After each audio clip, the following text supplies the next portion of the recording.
sun hung in the sky over Baghdad. Dad cooked us like duck in God's frying pan. I was boiling in my bed. Under my hijab, I watched cars creep across dusty streets like snails into the crack across the city with a friction too familiar for words. We all knew to duck down. Around 10 square blocks, you could see a sea of heads that shot down trying to avoid an IED that was either out of range or inevitable. It wasn't a sound of death multiplied by force times velocity that stopped me in my tracks. It was the sight of smoke billowing over a place where my parents and home should be. And when the bomb dropped, I was walking with my friend just outside of downtown Hiroshima. The sunshine called, so I rolled my pants and sleeves up to soak in the sunlight, walking with my friend.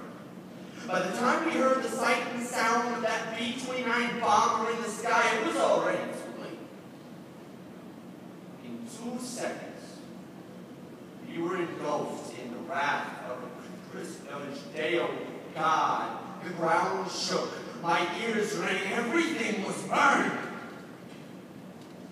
I can still hear the sound of my little brother Sinji calling out to me under so much burning rubble, and it's so hot in here. Brother, please help me. And all I could do was sit there amongst bodies whose skin had melted away like so much plastic. Just as the bomb exploded, it was, what the hell's and what's going on echoed infinitely. Imagine a sea of American citizens sporadically spread across Oklahoma City. Before me lay the ruins of a large building that looked as if some arrogant bastard had picked it from the Oklahoma City tree and took a generous bite out of it. It looks that way because it is, but what that man didn't understand is that this apple is bleeding the bodies of mothers and fathers and children. Some of them are in pieces. Very literal way, and in a time before Muslims and random fear, and in a time before socioeconomic policies that backed hatred that was unnecessary, we watched one of our own topple stone and build mountains of bodies, and in that moment, we knew the meaning of the word fear. We were at home and we sat silent.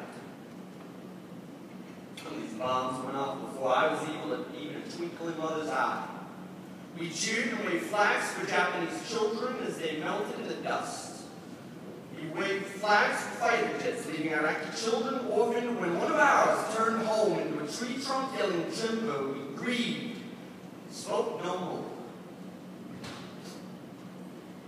Yet, when 2 towering trees of wrought iron, glass, and cement are brought to their knees, we let it leave an ugly footprint on America that hasn't disappeared in 12 years. 12.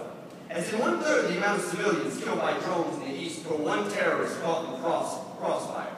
12. As in double the amount of color-coded awareness days if you added one more called Shut Up and Read a Book, Kid. You're thinking too much about a culture you do not understand. Because for a country who experiences less conflict than Libya, Uganda, Iraq, or even parts of Europe, we sure know how to grow animosity for societies who decide to join in our long-standing tradition of painting our hands with the blood of people we don't understand.